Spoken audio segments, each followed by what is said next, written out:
Today you will hear from a group of presenters who will offer their guidance and expertise around kindergarten transition. Deana Smith is an education consultant, supports the 619 Part B and early intervention programs for the Wyoming Department of Ed.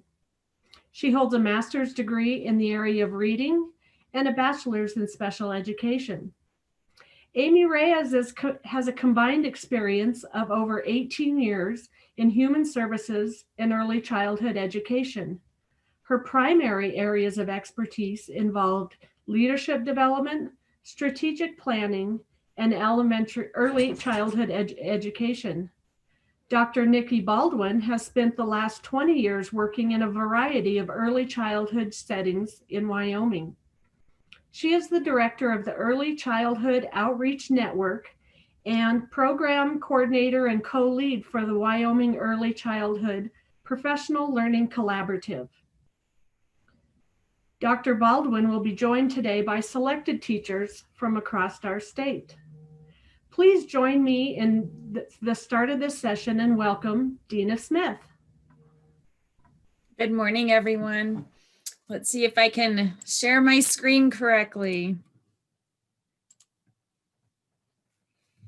Are you seeing my slide correctly? Okay, perfect.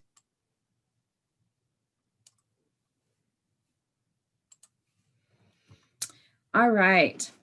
Well, good morning, and I hope that you and your family are all doing well during all of this time and that you're surviving the hurricane winds that we've been experiencing, at least here in Cheyenne, and I know in Laramie as well. I'm very excited to be with you today, even if it has to be in this virtual world, and I hope that we'll be able to soon reconnect and come back together. Today, as Susan talked about, when you complete that evaluation, we do have a couple of different choices for you. So a winner will be chosen from those people who have put in an evaluation, and you can choose either that teacher ball chair or this really nice rocker. I had these in my special education room and across our school actually, and they do come in different sizes ranging from pre-K on up to those secondary sizes, which is an adult size. So make sure you get those evaluations in today. Just a quick overview for you. Today I'm going to be starting us off with talking about improving kindergarten transition. Amy Reyes will follow me with social emotional support, and then Nikki Baldwin will follow up with executive functioning and transitions, and as well as having her group of teachers with her today. So welcome to all of you, and thank you so much for taking time out of your classrooms to join us. I really appreciate that. Before I begin my presentation on improving kindergarten transition, I just wanted to lightly touch on House Bill 174, which was recently passed on March 10th and made into law on March 26, 2020. Please note that this law will go into effect on August 1st, which will affect this coming school year. I would like to highlight just two sections of this bill, beginning with the 21-2-704. And it talks about the school district responsibility, and it states, notwithstanding any other provisions of this act, any preschool children with disabilities who were 5 years of age on or before August 1st or September 15th, if pursuant to an approved request under that Wyoming statute, I'm gonna keep going for sake of time, of the year in which they may register in kindergarten as provided in that Wyoming statute, and who are receiving services from a school district shall be the responsibility of that school district. And then that second one, 21-3-110, talks about the duties of the boards of trustees. And the board of trustees in each school district shall establish a process and policy to approve or deny requests made by a pupil's parent or guardian based on the pupil's kindergarten readiness assessment score, to assess whether the pupil is sufficiently mature to be admitted to the applicable grade.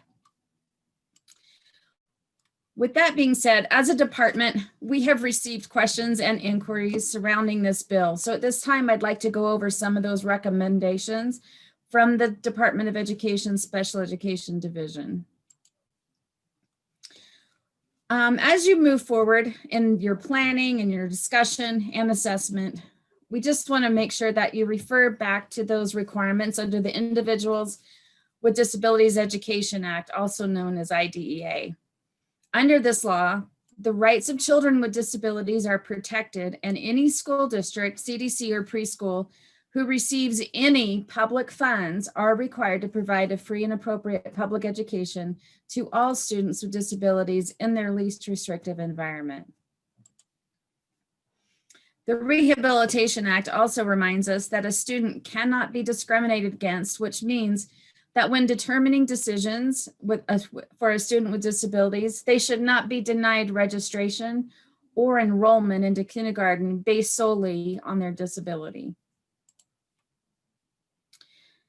And as you consider decisions for student placement, your transition team should consist of representation from both the CDC or preschool, the school district, and of course the parents. As with all IEP team decisions, all of the child's individual needs must be considered. If the IEP transition team determines that the best placement for that student is to remain at the CDC, that child cannot be denied their full access to a free and appropriate public education in the least restrictive environment that is appropriate for that child, which includes access to the general education curriculum along with their typically developing peers. And finally, if a district chooses to use a screener, just please remember to follow the assessment requirements under Part B. This includes any reference to accommodations and/or modifications, the determination of whether a student should participate in an assessment with or without accommodations or individual modifications are deemed appropriate for the child, and actually which one of those accommodation and modifications are deemed appropriate for the child is the responsibility of the IEP team. And at this time, if you have any further questions regarding this bill, please email me and I will contact you directly. Okay, now let's move on into what we came here for the kindergarten transition part. According to the October policy guide from the Education of the States, it states transitioning into kindergarten can be an exciting yet overwhelming and stressful time. This transition is the beginning of elementary school and everything that may come with it, which might include a new building, new teachers, new expectations, and a different routine and culture. These new students transition into kindergarten from different settings, bringing with them a variety of assets and experiences. Research shows that transition activities that are authentic, meaningful, ongoing, and well-designed make a difference for children's kindergarten experience, and that the quality of their transition can either exacerbate or ameliorate existing inequities related to success. Examples include data sharing, identifying barriers to learning, improving alignment and coordination, and enhancing family engagement. It is really hard to believe that it's already been a year since we came together at the Kindergarten Transition Summit. We were just talking this morning that we're actually snuggled safely in our homes. Last year, we were trying to haul in a lot of equipment and things into the Casper Event Center in the cold and snow. So it's a little different this year.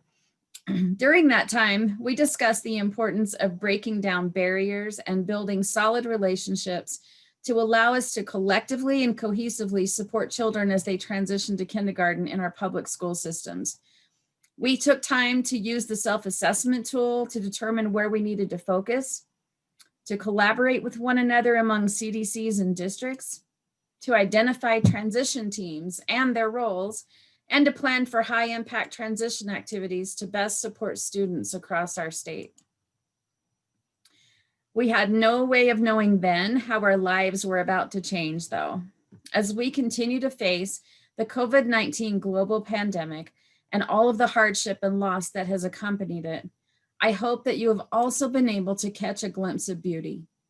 Even through the stress, confusion, and worry, many of you have risen to the challenge to find new and innovative ways to educate, to deliver curriculum, specialized instruction, related services, interventions, and even to provide high-impact transition activities for our students and families virtually, and to assist our students who entered kindergarten during the start of this uncertain school year. There have been many silver linings found throughout these last 10 months. One for me is that it has forced us to take a closer look through a new lens and realize the compounding inequities within our state for our children and families. It has definitely stretched our thinking and has grown our mindset. Throughout this process, it has become even more apparent the importance for us to collaborate among agencies and families in order to determine the individual needs of all of our children who will transition into kindergarten. It will require us to be much more intentional and considerate. This beautiful little girl happens to be one of my grandchildren. She was blessed to have received lots of family support as her parents remained connected and active throughout her transition process, and worked directly with her teachers in this virtual world to make sure that she received all that she needed in order to be successful. However, sadly, I've also heard many stories of families who either refused support or who were simply incapable of providing support due to their work schedule or other measures. So this brings us to the question, what can we do now to improve kindergarten transition with or without a global pandemic? This was a quote that I actually used last year, and it still just held so true. I felt like I needed to share it again. And it states, successful transitions from preschool to kindergarten don't simply happen. Transitions require planning, communication, intentionality, leadership, and time. School transition should be a process and not a one-time event. As we consider what is needed to ensure a smooth and effective kindergarten transition, we have several tools to guide our planning and decisions. They include the 14 Wyoming kindergarten transition best practices, a self-assessment tool to allow us to determine targeted need and focus, the 4 C's of transition, a reminder of how early adversity can affect a child's transition, the individual needs of each child and their family, and of course, federal law to ensure that we are IDEA compliant. It definitely takes all of us to effectively make improvements to kindergarten transition. So whether you were able to join us last year during the last transition summit or not, I wanted to just take a moment for us to reflect on where you are now in regards to your transition plan. For the sake of time, we're going to use the 4 C's as a guide to make reference to the Wyoming best practices for kindergarten transition. Please be aware that this is not a comprehensive list of the best practices. However, the full list of the best practices will be shared with you in the chat in those materials lists. So let's begin with connection. And let's go over those crucial components by asking the following questions. Have you made the connections that you needed to build or cultivate relationships between the CDC and district to build your mutual respect and trust? And is your transition team in place? Do you even have one? Going into that communication section, do you have a communication plan in place for that continuous sharing of information and feedback between the CDCs and district? Is there an assigned contact person or liaison from each agency? And is that information shared?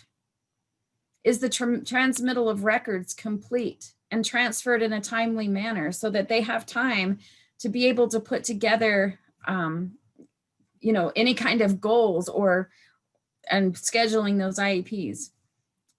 Are key personnel from CDCs and districts invited to the transition IEP meetings? Are you coming together to set those goals?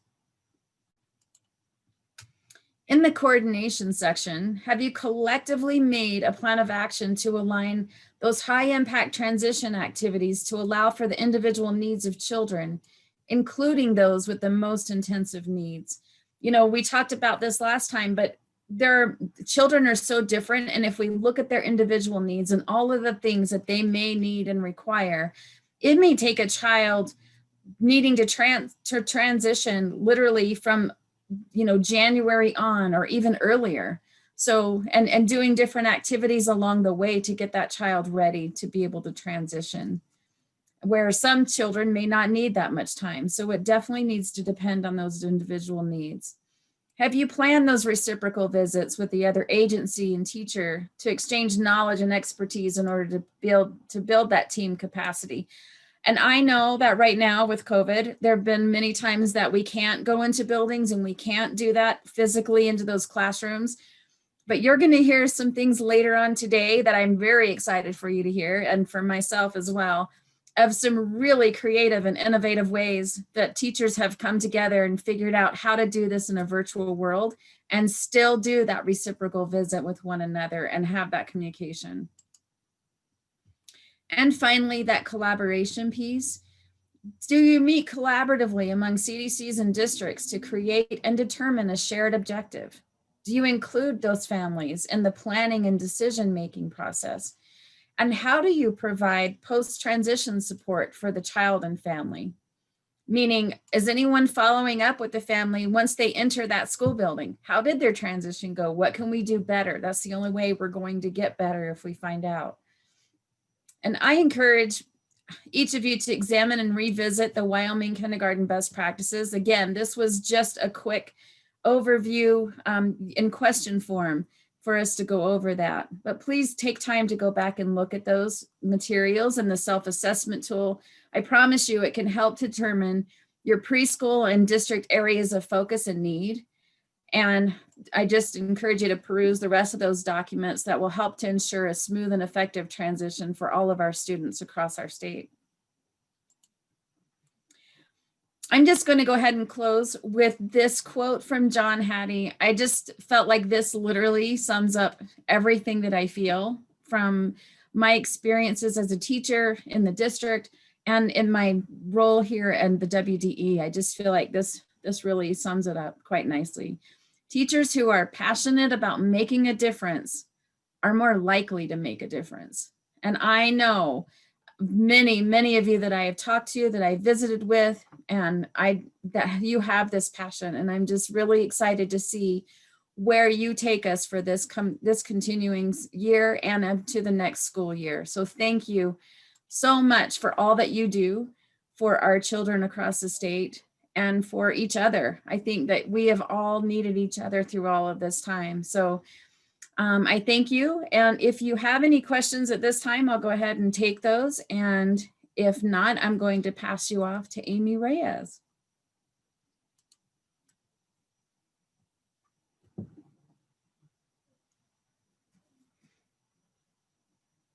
All right, Miss Reyes, looks like you're up.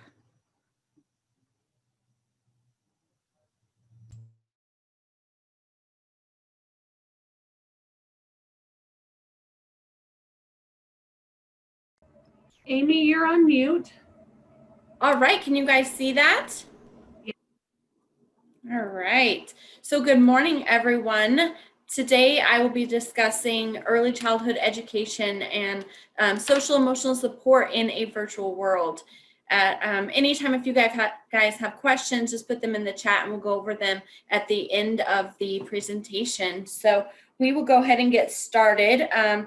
My first screen here is my very first day of teaching back in December of 2002. And I say there, if only I knew then what I know now. I will share with each of you that Jonathan, who is in that picture there, is now in his late years of med school. And so not to say by having me as a teacher that made a difference, but there's so much that I've learned over the years that have really made a significant impact in my experience and my expertise in teaching. And so I wish I could go back and provide those students some of the knowledge that I have now. And I hear that across the board a lot of times. So I will start by saying that social emotional learning should be a priority during the COVID-19 crises.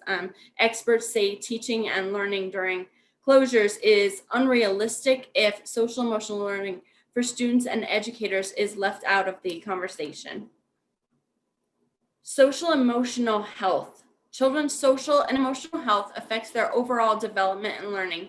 Research indicates that children who are mentally healthy tend to be happier, show greater motivation to learn, have a more positive attitude towards school, and more eagerly participate in class activities and demonstrate higher academic performance than less mentally healthy peers.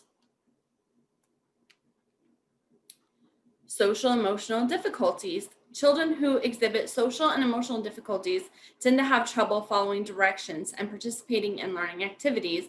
Compared with their healthier peers, they may be more likely to suffer rejection by their classmates, have low self-esteem, do poorly in school, and be suspended.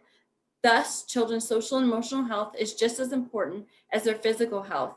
This affects their ability and their capacity to develop and potential to lead a fulfilling life. Early learning. Early learning is a critical component of a child's education. Research has linked early intervention with both cognitive and social emotional gains since the early 20th century, and clearly shows that children enrolled in a form of early learning programs benefit by receiving an education before kindergarten.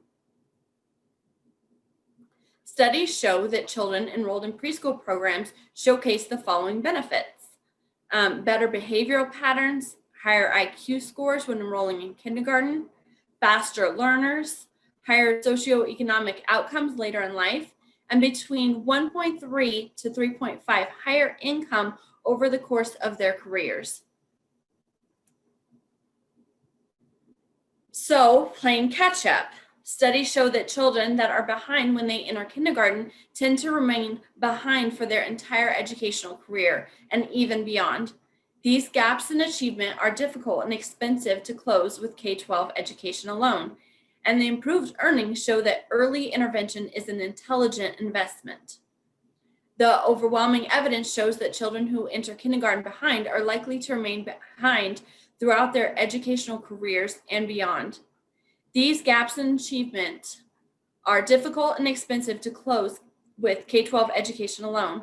We can help ensure children show up to kindergarten ready to learn by providing our youngest learners with options to access high-quality early childhood programs from ages 0 to 5, where they can develop those full range of skills necessary to be successful in school and life.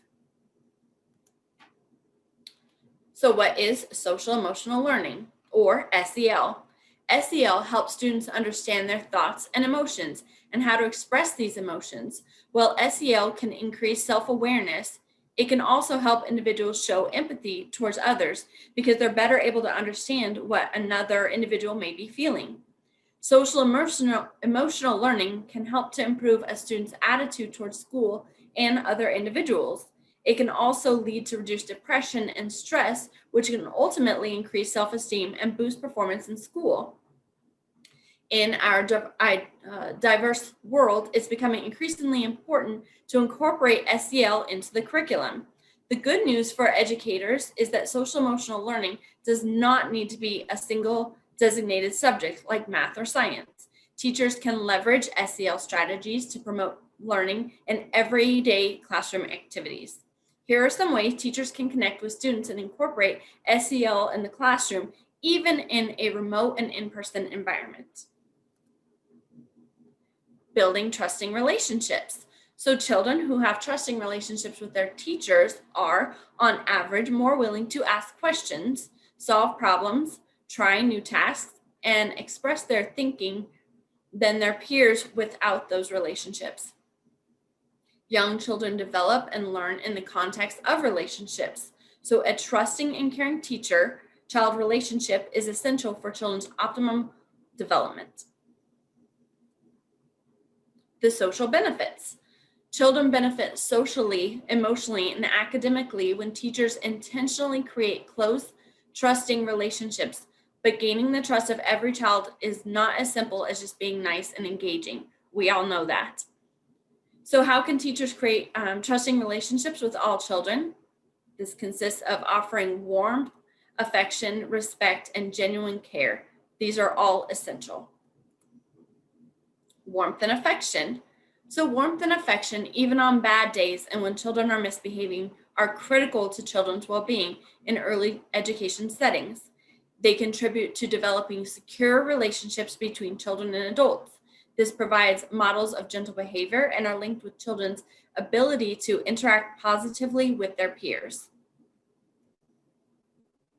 So how do we incorporate SEL in the classroom, even when it's virtual? There are many simple, creative ways to encourage social emotional learning in the classroom. While some lessons and subjects may lend themselves better to this type of learning than others, these are some of the activities you can do even in a virtual world. So I'm encouraging each of you that are teaching remotely to try the following. And it's difficult to get started, but once you do, they become easier and easier. So this starts with emotional check-ins for students. Start or end the day with an SEL check-in. Ask each student how he or she feels. Visual aids that depict various emotions may help younger kids articulate their feelings. Make sure to follow up with any students who express negative emotions like anger, frustration, or sadness. It's important to gauge each student's comfort level during these check-ins, so we're not poking them so far that it becomes uncomfortable for them. If it seems certain students are reluctant to share, you might want to have one-on-one check-ins throughout the day instead of doing it in a group setting if they are nervous to speak in front of the group. Incorporate SEL into story time. So whether you're reading aloud to the class or your students read on their own, you can turn story time into a lesson in SEL. Ask the students to describe what happened or to one of the characters and how they think that character feels based on their circumstances. You can also delve a little deeper and ask students to put themselves in the character's shoes and think about how they would feel given a similar situation. Then, as an added bonus, you'll be able to make sure the students are able to comprehend what they're reading. So virtual check-ins. With social distancing, it's more imperative than ever to check in regularly with your students. Whether it's touching base on how they're feeling emotionally or gauging on how they're adapting to their new learning environment, try to schedule reoccurring time to connect with each of them. You may also want to set aside time to connect with their parents who can provide insight on how their child is doing with stay-at-home measures and remote learning. Showing respect. This is a key way to connect with children and strengthen positive relationships. It helps children feel more confident and competent to explore and learn. So the ability to listen with full attention and restating what children say, often seizing an opportunity. So Jason, a 4-year-old says, "Look, I made a truck with lots of Legos." Miss Carnes says, "Oh, I see, Jason, you built a truck with dozens of Legos." "I use this truck to deliver apples and bananas to the grocery store." Miss Carnes responds with, "Using a truck to deliver nutritious fruits to the grocery store is very helpful." Listening to children attentively and reflectively enhances their self-worth and confidence. When teachers actively listen to children, they convey that they care about what the children have to say, and the children are more likely to share their thoughts, ideas, feelings, and stories. Spends private quality time with individual children throughout one-on-one activities such as story reading and game playing. Emily is sad when her mom leaves. Miss Carnes reads a book in a cozy corner with soft pillows and stuffed animals. Afterward, Emily is ready to explore and play in the classroom. Judy complains that no one wants to play with her at the tactile table. Miss Carnes sits at the table and plays with Judy until other children arrive. In addition, Miss Carnes spends quality time with individual children by putting aside other work, moving to the child's level, and conversing openly with them. Miss Carnes keeps track to ensure that she speaks with each child regularly, which deepens that relationship and builds trust. Miss Carnes finds time to play time for these conversations throughout the day, especially during greeting, free play, snack, lunch, and departure time. Teaching with intention. Helping children develop social and emotional skills is the heart and soul of any good program for young children. Children and all caregivers play key roles in helping children develop social and emotional competence. Teachers can intentionally support children's social and emotional health by using children's books, planning activities, coaching on the spot, giving effective praise, modeling appropriate behaviors, and providing cues. Remember that warmth and affection, even on bad days and when children are misbehaving, are critical to children's well-being and early education. Coaching on the spot. When you coach children on the spot, teachers help children realize what they are doing, understand how their actions affect others, and choose positive alternatives. For example, when Ryan and Ethan build a firehouse in the block area, Ethan grabs the fire truck from Ryan, and Ryan cries. Miss Cole sits down on Ethan's level to look into his eyes calmly and warmly. She says, "Ryan was still using that truck. When you took it away from him, he got upset. What could you do to make Ryan feel better?" After Ethan says he is sorry and gives the fire truck back, Miss Cole says, "Next time if you want to play with the toy Ryan is using, then you could ask him if he will share." Miss Cole follows up by observing Ethan and providing immediate positive feedback on his desirable behavior. Modeling appropriate behavior. Children learn by observing other people, getting ideas about how new behaviors are formed, and using those ideas to guide their actions. Many studies have found that modeling or demonstrating appropriate behaviors that teach and enhance children's social and emotional skills is beneficial. This research-based conclusion is evidenced in Ms. Cose's and Ms. Carnes' classes. Both teachers implement several non-evasive strategies, including modeling that their center administrators created to support teachers in promoting social and emotional healthy behaviors. Meaningful feedback is pertinent to the task at hand in the form of effective praise. This is a powerful strategy for fostering children's social and emotional development. To make praise effective, teachers describe specifically what they see without generalizing, evaluating, or making comparisons. When Emily finishes her drawing, Miss Cole says, she notices her picture and her smile. Miss Cole says, "I see a blue sky, a yellow sun, and green grass around the big brown tree. This picture makes you happy, doesn't it?" This praise is effective because Ms. Coase offers detailed, positive comments immediately after the desirable behavior occurs. Noticing Ethan asking Ryan politely for a policewoman figure, Ms. Coase says, "Ethan, you used the magic words, 'May I please,' to ask that for that policewoman while you and Ryan were building in the firehouse together. Great job. We are friends and we can share things," Ethan responds with. So how do we model social emotional behavior? In addition to being role models, teachers use the child's appropriate behaviors to model social and emotional skills. They carefully observe and record details about how children apply the target skills and share their observations with the children, maybe during puppet shows, during circle time. Provide cues to engage children in appropriate social behaviors. So Ms. Coase and Ms. Carnes often provide verbal cues to help children participate in activities. Before playtime, for example, Ms. Carnes asks, "James, are you going to ask to play? Who are you going to ask to play with you at center time?"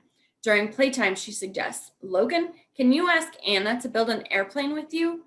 To teach sharing and turn taking, Ms. Coase asks Stephen, who has been waiting to play with the dolphin toy for a while now, "What magic words could you use to have a turn with that dolphin that John is using?" In conclusion, teachers and caregivers promote children's social and emotional health by establishing trusting relationships. These are created when teachers express warmth, affection, and respect. Teachers can intentionally teach and enhance these skills using evidence-based strategies to teach, model, and reinforce positive behaviors. Teachers who prioritize developing children's social and emotional health are richly rewarded with happy, engaged children who learn to avoid and resolve conflicts. They share and take turns and express their emotions in productive ways. Thank you all so much for listening today, and thank you all for the work that you do. I know it's difficult right now, especially given the current situation. And so a lot of the examples that I gave were things that can be used in the classroom or used in a virtual world. If you have any questions, here is my contact information. I am available via email. You can call me at any time, and I will be happy to lend out more suggestions on teaching in a virtual world. Thank you, guys. Thank you, Amy, so much for all of that. Definitely, we need to make sure that our kids are moving up in social emotional learning for sure. All right, we're going to go ahead and move on to Dr. Nikki Baldwin. I'm very excited to have her here today and for her to offer all of her expertise. Thanks, it's great to be here. Let me just share my screen really quick.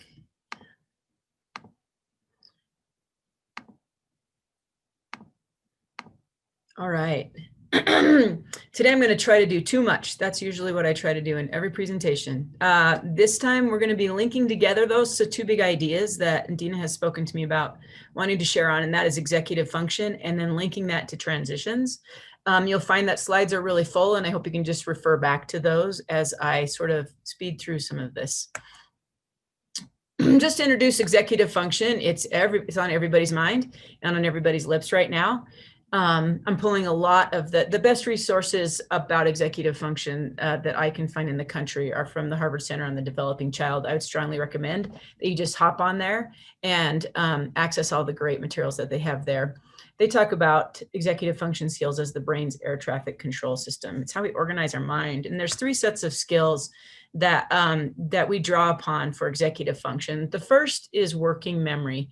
That's just the ability to hold on to some information in your mind for a short period of time and come back to it. And I've just thrown some examples on here of what you might see in young children that are demonstrating working memory. The next is inhibitory control, and that's that impulse piece. Can we master our thoughts and impulses, pause and create a space before we act? And then the third is mental flexibility. And just that's the capacity to switch gears as things change and to be able to respond and react and do that well. And there are a lot of other pieces under each of these 3, but you can think about executive function as sort of encapsulated in these 3 big skills. And there's some science that I wanted to just sort of summarize for all of you about what we know about executive function. And these pieces come from a really strong evidence base. So we know that environment and relationships are what help children develop executive function skills. We also know that children who experience adversity at young ages are much more likely to have deficits in executive function skills. We also know that communities and families, schools, socioeconomic status, an enormous amount of factors beyond just the child themselves impact the development of executive function skills. It's the community and the environment that the child grows up in that impacts that.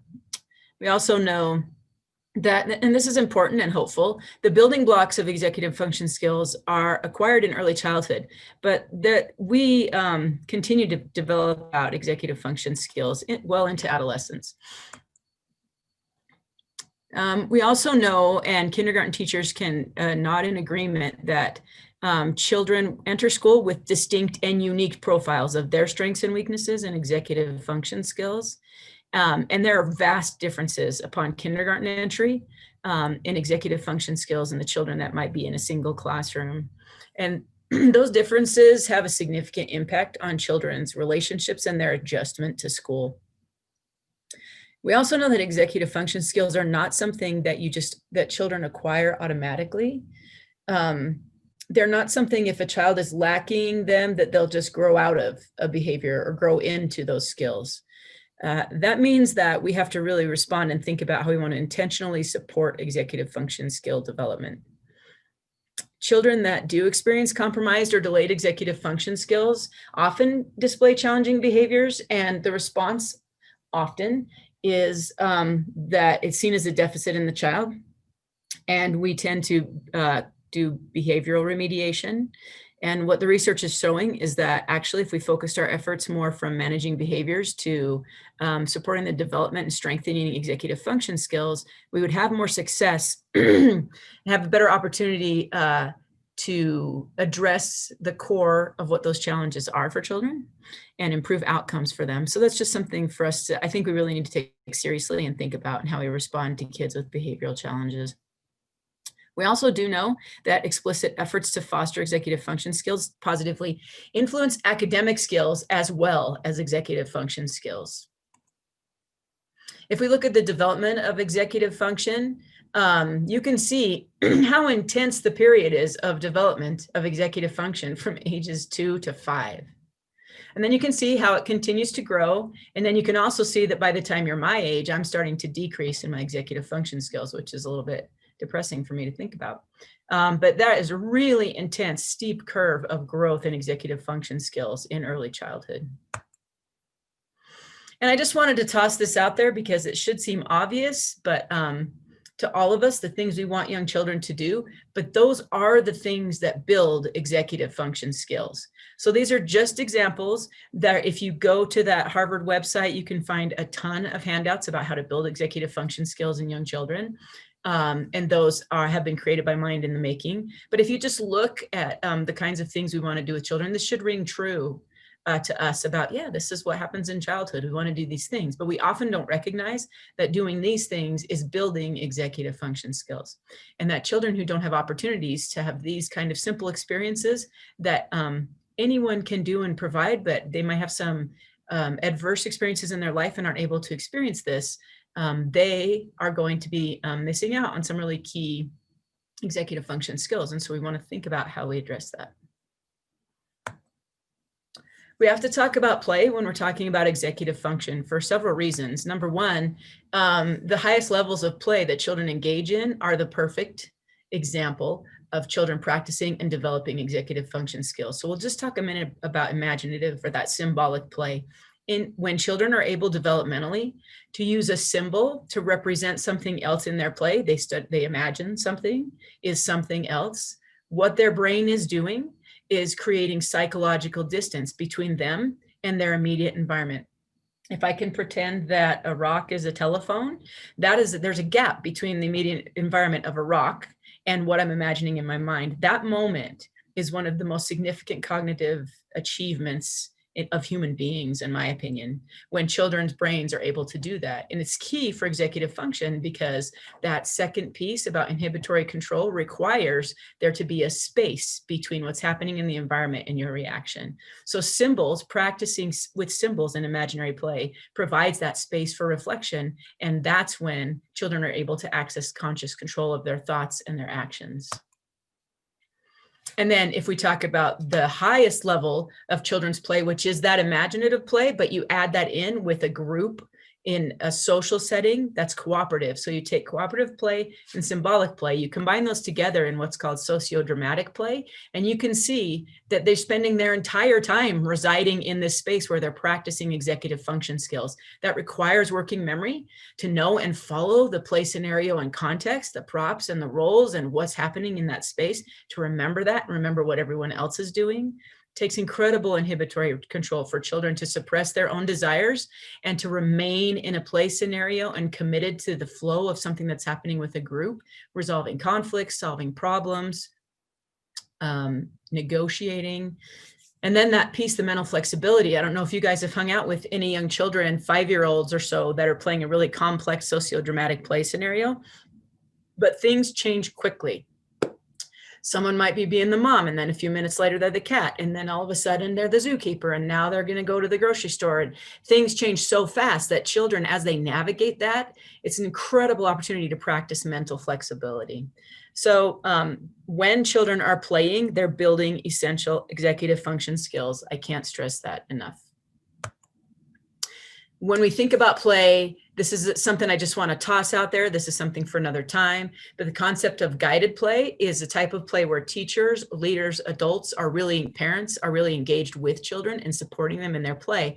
And that scenario is like an executive function development laboratory, because there's 4 components that exist in a guided play setting that are essential to keep kids connected and practicing those skills. Number 1 is that they're mentally active. They're participating, they're not passive. The second is that they're engaged and focused and not distracted. The third is that they're socially interacting with others and negotiating with peers. And then the fourth is that it's connected in a way that's meaningful and matters to them because they're enacting it.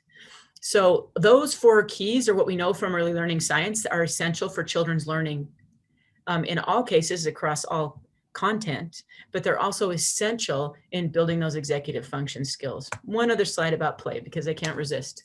And that is that guided play is powerful because it has 3 key components that connect kids, hold it all together for them, and allow their brains to make those really essential connections as they interact with ideas and with materials and with others in a space.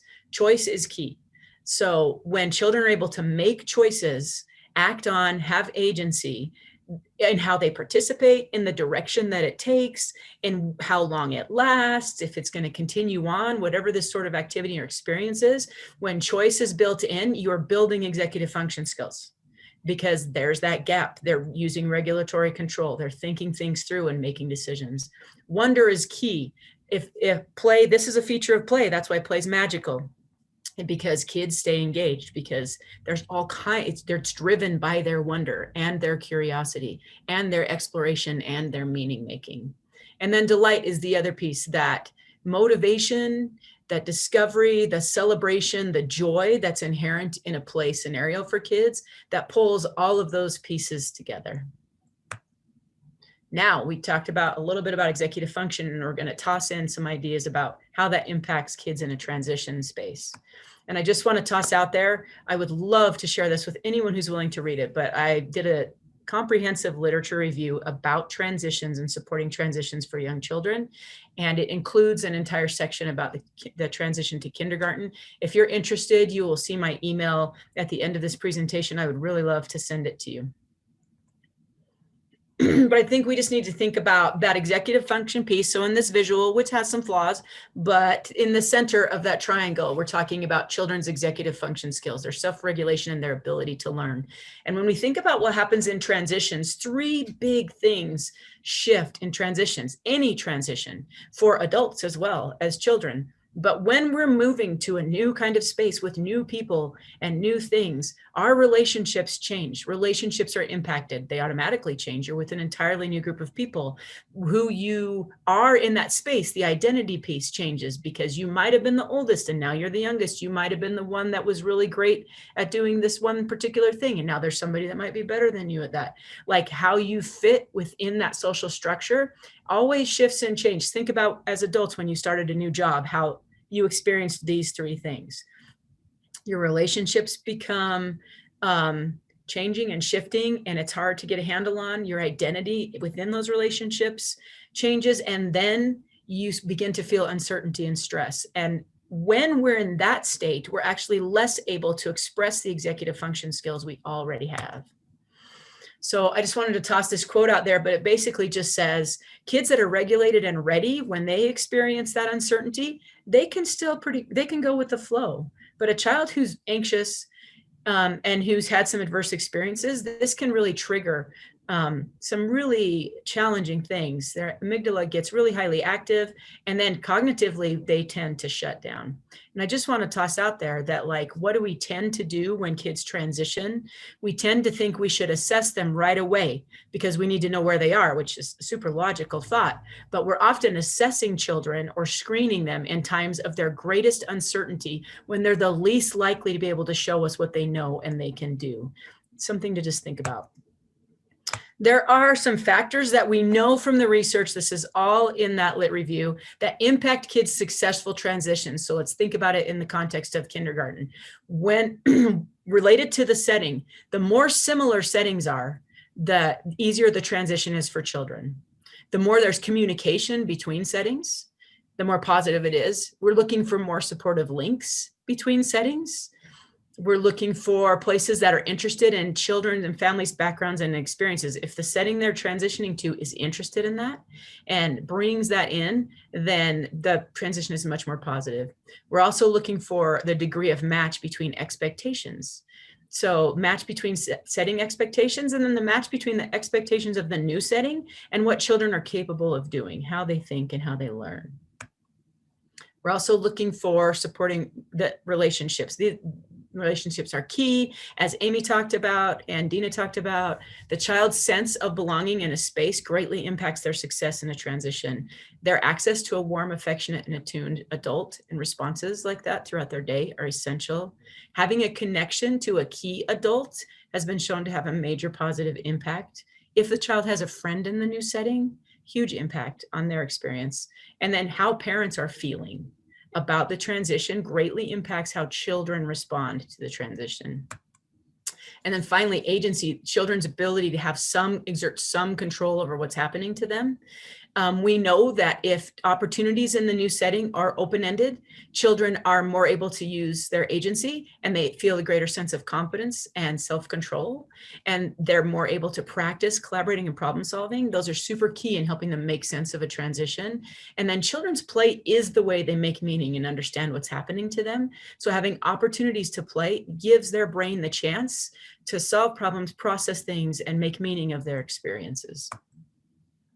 We know that if transitions are supported by intentional adults, they're very positive. They can actually be an incredibly positive experience for kids and trigger development and increase executive function skills. So this isn't all intended to be negative. There's a lot of really great things that can come from transitions that are well supported. We just want to think about kindergarten just briefly, and then I'm going to turn time over to my friends from Teton County and Albany County. This is just intended to not be read every detail, but I just want you to think about the difference just between settings alone in the transition to kindergarten and how big the difference can be for some children. Physical, social, philosophical, and the amount of support they get. And I think it's really important to know that the transition to kindergarten involves things that children don't have any other previous experiences they can draw upon to help them be successful. So literally nothing in life can really prepare them for how vast that change is. And it's even more true if there's a gap between the children's social, cultural, and linguistic experiences at home and then what's happening in that setting. Just think about differences in expectations between kindergarten previous experiences, all those things on that list and more. So expectations are vastly different. And one of the things that we know, and I think this is really essential, if you don't leave with anything else from me but this, in studies about the experience of parents, teachers, and kids, parents and teachers regard themselves as having to change less than children. So at the start of school, everybody thinks the person that's going to go through the greatest change is children. But that means that our expectation is that the least experienced people in the transition, the ones that are still developing all of those essential executive function skills, they have the burden of changing the most. And that's a problem. So what we want to think about is what schools and communities can do to accept greater responsibility for change. So the burden of change doesn't lie heavily on the young child. And I'm really excited to introduce two programs that have really taken on this responsibility to carry more of that load of change. And they're going to share some of the work that they've done with you all. We're going to start, just as a quick introduction, I've spent about a year working with Teton County School District number 1 and doing some work that you'll hear about. But in general, a really intense work from them started this fall when the governor's emergency education relief funds came out. And we were able to, through a partnership with Wyoming Kids First, offer some grants for communities, early childhood programs, school districts at all different levels to consider how they could support kids' transitions during the time of COVID. And it's been really exciting to watch what has happened across the state as districts and schools and teachers have envisioned how they can carry a greater load of that responsibility for change and do more to support children and families. So you're going to see sort of a snapshot of some of the work that's happened around the state in a couple programs. I'm going to introduce my friends at Teton County School District number 1. We have Britt Hoyt and Kate Cool and Alex Go, and they're going to talk about some of the work they've done. I'm really happy to have them on because there's some classroom level work that they've done with that grant money, school level work, and there's also some district level work. After they're done, then I'll hop back on and I'll introduce my friends from Albany County School District, and they did a really global district community-wide effort to try to address transitions. So I'm going to turn things over. Let me just, if you would love to get a hold of me and talk more about any of this, or if your school's interested in talking to me about supporting transitions or supporting kindergarten kids, just get a hold of me. And I'll stop sharing my screen and turn things over to Britt and Kate and Alex. Well, hello, everyone. I'm just about there with sharing our screen. I'll go ahead and start. I'm so excited to be a part of all of this. A huge thank you to Nikki and the Department of Ed and the University of Wyoming for all of the resources and learning that we've been able to do over the past year. It's just really put us in an amazing and fun place. I'm a teacher at Coulter Elementary School, and I have been in the district for 21 years, teaching at the high school level and elementary level. And I'm now a kindergarten SPED teacher and reading recovery teacher. And so through the grant, we were able to do a few things that I think, you know, we really based on all of these learnings and resources that have been shared with us. So let me present. Where's the present? Okay, everything's in the way. There we go. Okay, so the first thing we did, I did with my grant was we thought about the intent, which was based on Nikki's kind of resources. So we wanted to build a kindergarten community of collaboration and developmentally appropriate learning that's responsive to all kinds of kids, and also look at, you know, really including families and getting to know each other. And then the actions that we wanted to make happen, or that I did put together, were home learning kits, kindergarten community conversations series, and developmentally appropriate play learning in our space called the cabin. And that was really put together by the kindergarten teachers, who are amazing. This is the first step of my action, which was supplies to send home with kids during maybe quarantine, or just to kind of support homeschool connections, to ease the transitions from live school to virtual school. And then they included hands-on STEAM kits to extend learning beyond iPads and worksheets, and to allow for kids to explore kind of through multiple modes of learning at their own developmental level, and to provide some stress relief. You see those squishy little blocks there, I forget what they're called, but I sent home some scented, well, actually I'm hoping to send home some scented, like squishy balls and all the putty that kids love, wiki sticks, things to do with your hands and ease stress.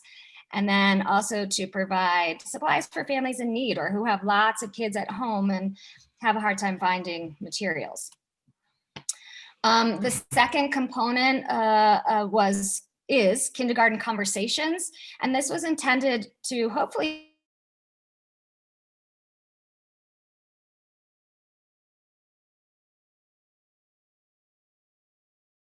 Zoom, and we started the series with Nikki presenting on kind of brain research and the development of kids in these early years. And this was for parents. We sent out links to all of the kindergarten parents at Coulter. They're happening monthly. The next one is how to read, or was how to read to your child, and fostering oral language, because so many of our kids in kindergarten, especially our English language learners, come to school not comfortable with conversing and need to develop that oral language. The second one was on early literacy, but beyond sounding it out, And then this one was really cool because we finally got it together to have a Spanish speaker breakout room. So there were only 2 parents there, but it was incredibly powerful, and we're going to expand that. Whoops, and our next one is writing and early literacy. And then we're hoping to really branch out and bring in other professionals like our occupational therapists, social emotional learning specialists, and such as counselors, maybe community members. It's kind of, the opportunities are endless the possibilities are endless for what we could do here. We're going to keep those going. These are photos of the cabin, our play learning lab, where really everything happens: the social emotional learning, the executive functioning, kids feeling connected and communicating, and really being met where they are. Got lots going on there. And we have currently a pet clinic set up because the units in our curriculum are based on community and neighborhoods and jobs in the community and what tools people use. So we're trying to incorporate all of those in the cabin as well as at home through Zoom meetings. So we're connecting the Zoom meetings to what's happening in the classroom and at the cabin. And I just had to read this quote that I found from one of the resources that Nikki gave us. Simple interactions approach to closely examine adult-child interactions in everyday contexts, and focusing on the basic interactions, weaving together the 4 building blocks of the human relationship: connection, reciprocity, inclusion, and the opportunity to grow and to make positive developmental impacts. That was Deana Winters. Okay. And finally, our next steps. Sorry, I'm not used to my controlling the Zoom and the PowerPoint. So our next steps are to expand, to reach more kids, teachers, and families, to reach out to our preschool communities and establish solid avenues for connecting with, supporting, celebrating, and learning from families who speak different languages. We hope to create stronger networks with community partners, such as after school and extracurricular, activity providers, technology specialists, nonprofits, local businesses. And then just to kind of pick up from what you all are doing, I think this has just been such an amazing opportunity, because getting to work from a teacher, parent, and student-centered initiative really lifts the challenge from delegated tasks to inspired empowerment. It's amazing how things happen when you kind of give the power to the people. We are already collaborating with principals from other schools to make this all happen at our other elementary schools and beyond. So thank you so much. And Kate, I'll run the slides if you're ready to go. Okay. Thanks, Britt. I'm happy to run the slides too if you feel like you need to go. I know you have something. That's cool. I'm good. Thanks. Okay. So I am Kate Cool. I am a kinder teacher in Jackson. And I wanted to talk about some transition ideas that I was inspired by Nikki just to try on my own this past summer to prepare for kindergarten and to prepare for transitioning these kids in such a crazy time. And so like Nikki talked about, starting with teacher-led ideas and then hopefully having them become district initiatives. So our K team just met with a couple of pre-K teachers. We just invited about 10 and I think 5 came, and we just met at a park over the summer in August, and we discussed what routines work really well for them, what strategies they use for social emotional stuff, what songs their kids love, what book series they're really into, obviously Pete the Cat's popular for everyone, but we just wanted some consistency between what we were hearing that the kids love in pre-K. And then our school district also has a practice K month-long session during summer school for kids entering kinder. And they do half days in the elementary schools. And so that was a really nice connection to have with these kids that will be in our classrooms but meeting with them over the summer. So we just met in a park on a Saturday. It could be eventually a district thing where we have a half day on a Saturday and get together with pre-K teachers, or expand it in multiple ways. But it was easy to do. It took an hour and we felt really good. Like pre-K teachers were super excited. They actually made us a handout. Like they were pumped to help us. A lot of it was kind of COVID related because they had been doing masks, and we were like trying to figure out how to do masks and sharing supplies and things like that. But a lot of it was, you know, even after COVID, just things that we can do that they already do, that we could do in our classrooms. So I also went into 3 pre-K programs and just read a book, The King of Kindergarten. I introduced myself so that they would get used to saying hi to a kinder teacher. Maybe they would be in my class. They asked me questions, which was cute. They were just a little bit worried about the cafeteria and bathrooms, which that's meeting their needs, right? How do I eat? How do I go to the bathroom? So the kids got to see me, hear my voice, hear a book, and ask a couple questions just to kind of start thinking about kinder. And that was really easy to do. I mean, it was just like a half an hour, 3 times. So it could be a district initiative, but I just kind of took it upon myself because pre-K is happening in the summer. Once school was rolling, I had a back to school night Zoom that was in the evening. It was at 9 o'clock after my kids were in bed. Kids were in bed, and parents, it was just parents, no kids were invited. And they could just basically do a Q&A on their time. I think I had something else on the last slide, but that's okay. So I think there was one more slide before this, Britt. Before this, a couple back. Okay, so, and then I also made it a priority to Zoom during special events that parents couldn't come into the building for. So we have an ABC dance. We did it in the gym. And I Zoomed during that. We have a letter fashion show that we do, and I made sure that parents had access via Zoom live of what was going on so they could feel a part of it. Okay, so just zooming a lot. I know, it's like the most used word of the year. Okay, so then I was so lucky to have the opportunity to apply for the GEARS grant through notification by Nikki. And I decided on an outdoor learning space tent. So it was basically like a event or wedding tent that people rent, but I actually found one that was available for purchase. They put in plank flooring and then a nice carpet over, so it had like a solid floor, a solid space, but it was outside, which was wonderful. I think kids are used to being outside more in pre-K and feel comfortable, and the noise is dispersed a bit, and it was just a really nice start to the year. I also got personal desks for them for bringing outside, microphones, and one thing I forgot to add on here was a wagon, like a nice burly wheeled wagon, so we could haul out centers and haul out whatever materials we were doing for math or whatever we needed, and just take it out to, we just called it the learning tent.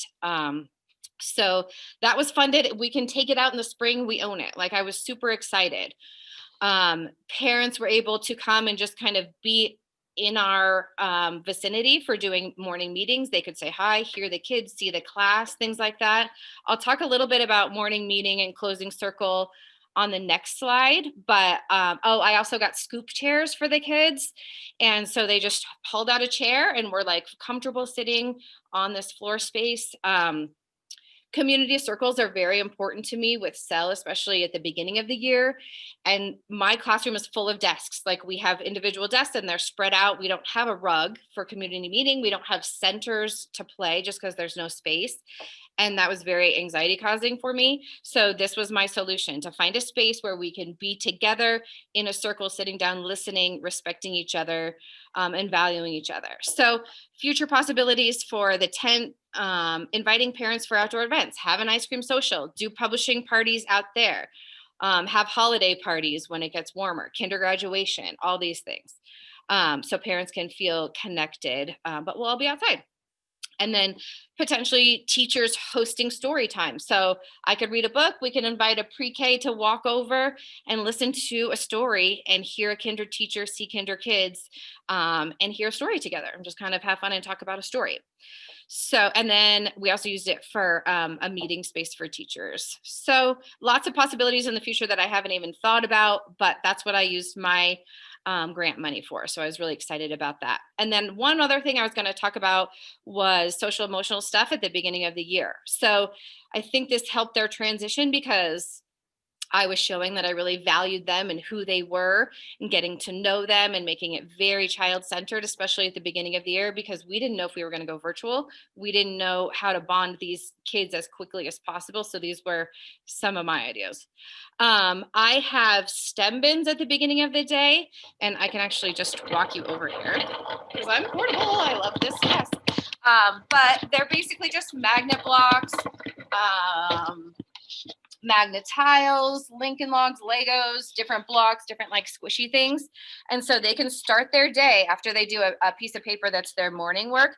They can start their day with a little play, a little creativity. And we used to do it in partners, but this year we're doing it individually. And that way I can connect with them. I can say, hey, what are you building? What'd you make? Let me take a picture. That's awesome. So they can have a little connection with me and a little creativity to start their day with a little play. And then I was speaking about morning meetings in the tent, and then now we have them in a different space. But every morning for my whole career, I say, make it a great day, John. And then he says, make it a great day, Mrs. Cool. And then he passes it to the next person. Make it a great day, Sally. She says it back. Make it a great day, Nikki. All those, all around the circle. So we can look at each other, say each other's names, be learning those speaking and listening standards, and have a little connection. And then every day during our morning meeting, we do a share out. So we go around the circle, each kid says their piece, we listen to each other and get to know each other better. Monday, we do the best part of my weekend. And then I throw in a little academics, and now it's like the main idea of my weekend and one detail. Tuesday, news day, what's going on with you? Give me some news about your family, your house, whatever.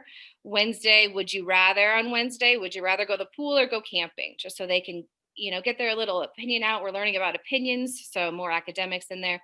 Thursday, what's your favorite thing? You can pick anything. What's your favorite cereal? What's your favorite thing to do on Saturday? We just did ice cream yesterday.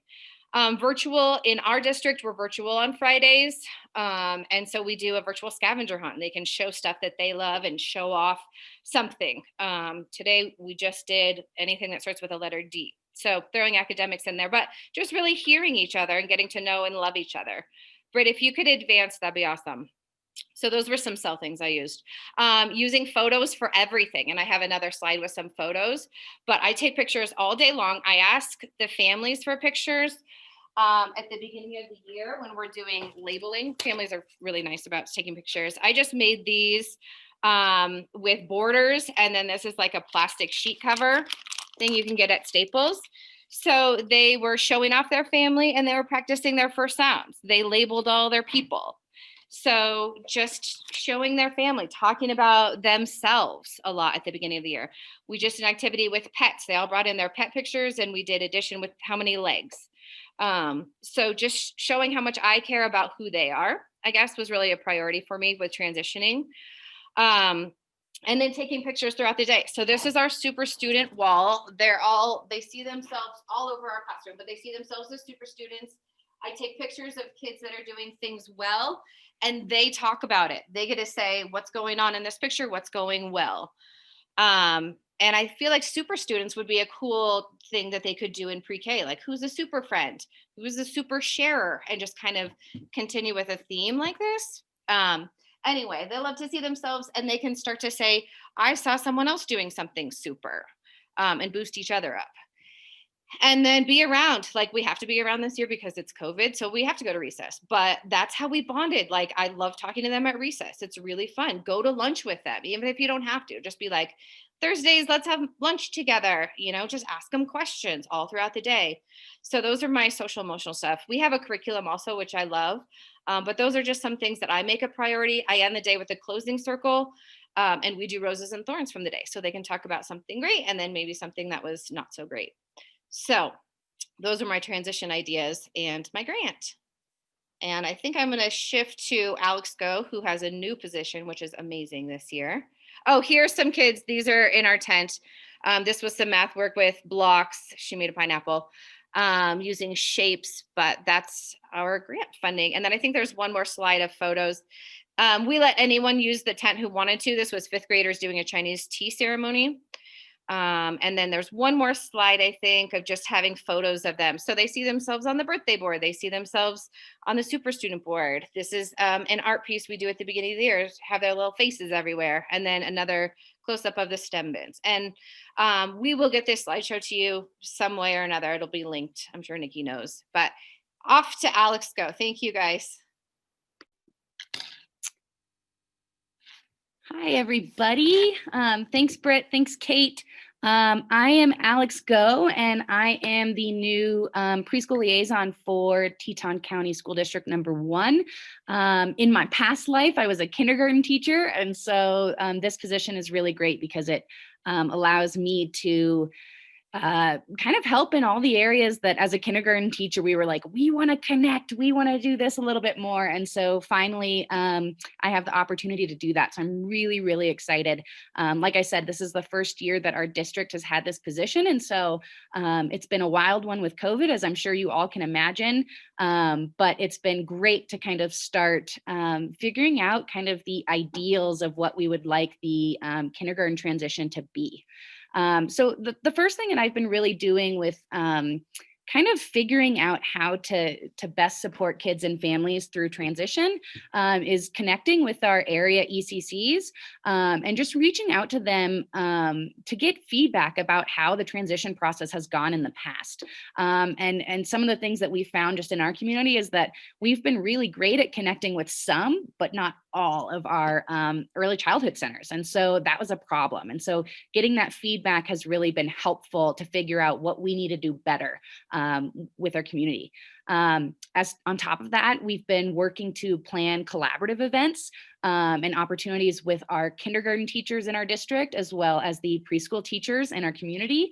Joint PD opportunities for observations in both the kindergarten classrooms, but also getting kinder teachers into preschool rooms and just really opening up the communication between those two environments. I think is super helpful. It's something that our teachers have been asking for a long time. And so I've been really working to plan events to help with that communication. And through that, I've been working to create an ideal transition timeline that isn't just about the couple months leading into kindergarten, but really that whole entire year preceding kindergarten. And so what can we do to support families as they start thinking about kindergarten? And it is that whole year beforehand. And so part of that is we're just trying to reach out to families sooner, connect with them sooner, and start providing information and starting the conversations about kindergarten earlier than we've done in the past. And that really seems to be helping ease anxiety, mainly for parents right now. But I know that it's kind of the trickle down effect, right? If parents are feeling really good about it, they're going to be more supportive of their kids as they transition. And like I said, a little bit above, we're providing opportunities for collaboration between pre-K teachers and kindergarten teachers to learn together about kindergarten readiness and incorporating play into kindergarten. So we're trying to really make our environments more similar to ease the transition on kids. Like Kate said earlier, going in and reading books in the preschool classrooms, introducing them to kindergarten teachers earlier. Also, collaborating with preschool teachers about what songs their kids love, what books they're into. Those things really help them once they come into these new classrooms to see things that were familiar to them. And that's really going to help them feel more comfortable from day one. One thing we're doing this year because of COVID, I'm sure many of you are doing this in your districts, but we're doing some virtual but live observations. And so what that means is we have technology to do kind of virtual school, but do it for our teachers and our preschool teachers. So this spring, we're inviting some preschool teachers in, but they're going to stay in their classrooms or their homes and get to watch kind of a day in kindergarten. And then we'll have kind of a PD day where they can debrief and ask questions and collaborate. Same thing in the fall, we're hoping to do, if we're able, have kindergarten teachers go into preschool classrooms and do the same kind of work there. So very exciting stuff happening. Britt, if you don't mind. Yep, thank you. One thing we're really excited about is also what I'm calling the Kinder Ambassador Program, or a day in the life of a kindergartner. In the last few years, we've been really excited and wanting to invite preschoolers into kindergarten classrooms in the spring, so that our kindergartners get the chance to feel like the big kids and be role models, and also allow the preschoolers to check out these really great learning environments that they're going to be entering into.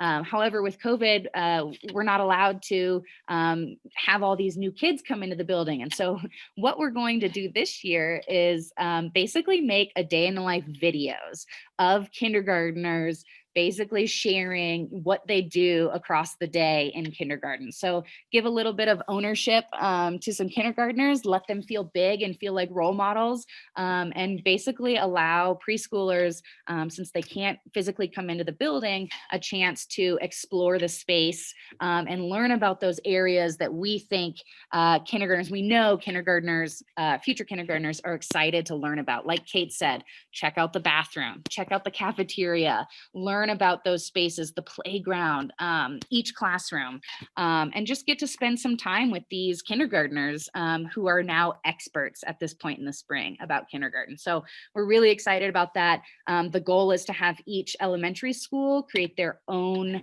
day in the life video so that we can share that with the different buildings so that they can see what Jackson Elementary looks like. They can see what Coulter looks like and what Munger looks like, so that it's not, so that it's more specific to each building, which is exciting. And finally, the last thing that we're working on is really reimagining our kindergarten roundup screener. In the past, it was a pretty formal, and I mean, I hate to say the word cold, but it was a kind of a cold event. We would invite families in, and then, you know, the kindergartners would be kind of dropped off at a room, and they'd go up to a new person and be asked some different questions, and then maybe go get vision and hearing screening done, and then be kind of shuffled out of the room. And that was really their, you know, first introduction to a kindergarten teacher and in an elementary school. And we know that that's an uncomfortable setting and an uncomfortable situation for them. And so what we're doing this year is trying to really reimagine that event and move towards an opportunity to connect with these incoming families and welcome them into their new school communities. So instead of it just being a cold screener, we're looking at having it be more of a school tour and letting them spend time in the different settings at the school. So having them come in, walk around the school with, you know, a tour guide, which is going to be a kindergarten teacher or a really important staff member, and less time being formally screened. So more time checking out these really important spaces and less time being screened. And we're hoping that by allowing them to spend time on the playground and allowing them to spend time in their classrooms, that we'll actually get a better picture of each student and who they are and maybe their readiness and, you know, a little bit more about their personalities than what we would have seen in that kind of formal cold setting of our past screener. We're just trying to really make it a more authentic school setting and really invite them in to check out the space that they're going to be a part of. And one big thing that we're trying to do is also push that screener back. So in the past, it was in the spring, and we were, you know, getting to meet some 4-year-olds who are just about to turn 5. And we know as kindergarten teachers that and early childhood educators that, you know, there's a lot of learning and growing and maturation that happens from, you know, April to September. And so in those 6 months or so, we know that kids change and they grow. And so we're pushing back this screener event to August, to really close to the start of the school year. So when we're meeting these kids and inviting them in, you know, these are pretty much the kids that are coming on the first day of school. So we're really, really excited about that. You know, it's going to change the screener a little bit from being something that really implicates the class lists and things like that to just really being an opportunity to meet these families and welcome these families and have kids come check out the space and really meet their teachers see other families who, maybe they haven't seen in a while because of COVID, or, see friends, learn who else is coming to kindergarten. It can also be an opportunity for families to kind of extend their network because they're going to see other families who are also coming to kindergarten. So we're really, really excited about that.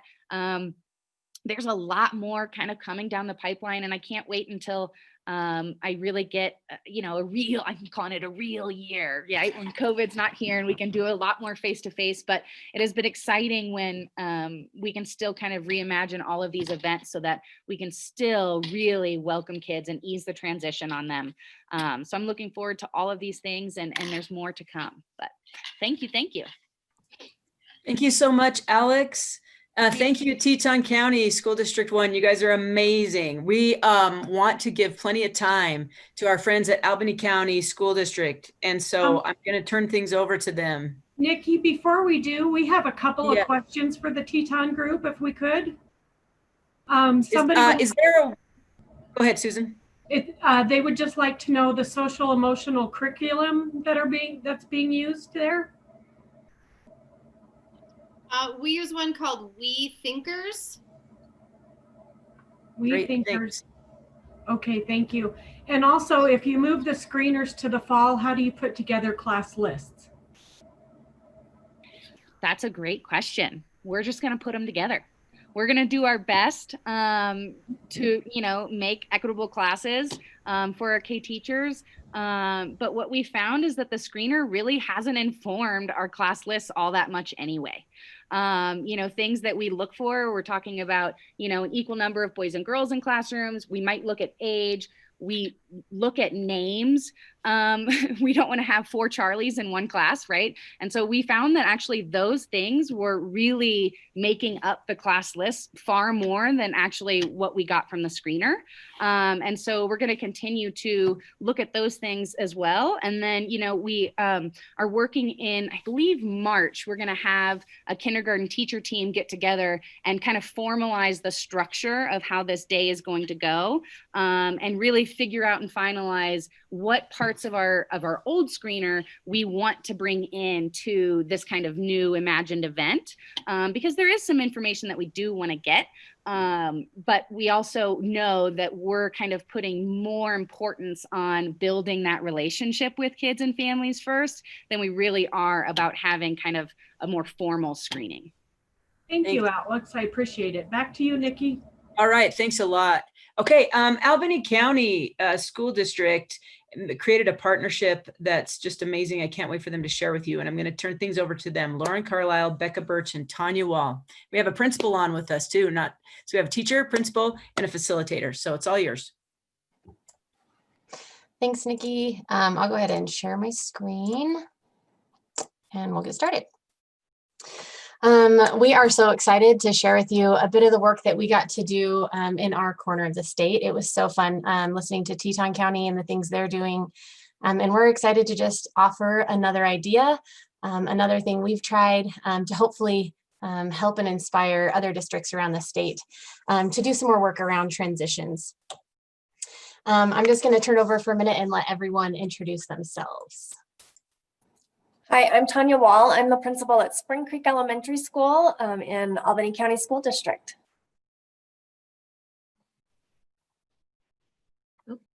Hi, I'm Becca Birch. I teach kindergarten at Spring Creek in Laramie, and it is the greatest school. And I do have to say I'm a little biased, but I teach the best group of kindergartners in the whole state. So.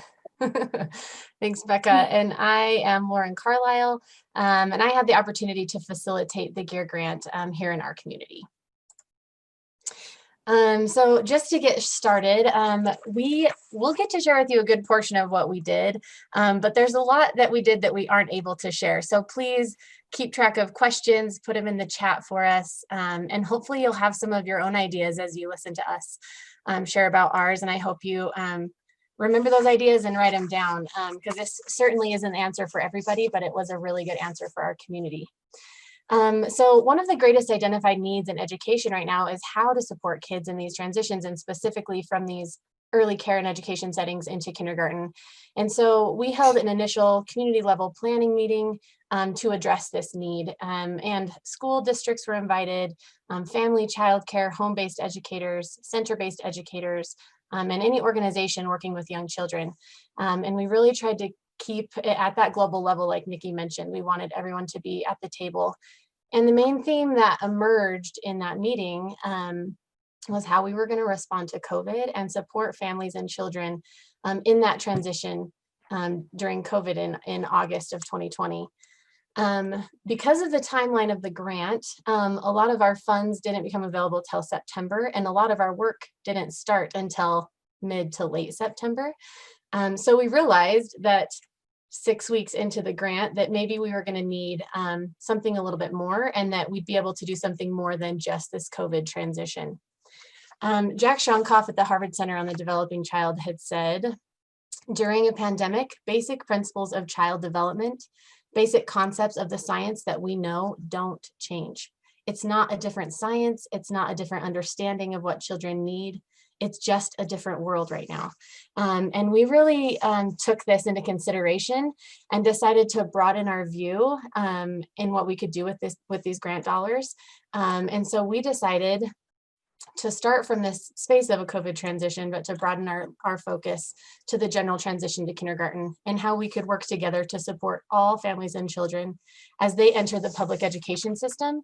And also something that would maybe be a little bit more sustainable past this COVID year. We're all really hopeful that in August of 2021, we're looking at more of a typical transition to kindergarten. So other things that happened in that initial meeting, educators wanted to know, how can we best help families and children make the transition to kindergarten? They wanted to know and find ways to improve communication between the settings and also within families and each of the settings. They wanted to continue to meet as a group to have dialogue. And so we set up a series of meetings and visits for them to do just that. So that was kind of what shaped the direction of how we used our grant dollars.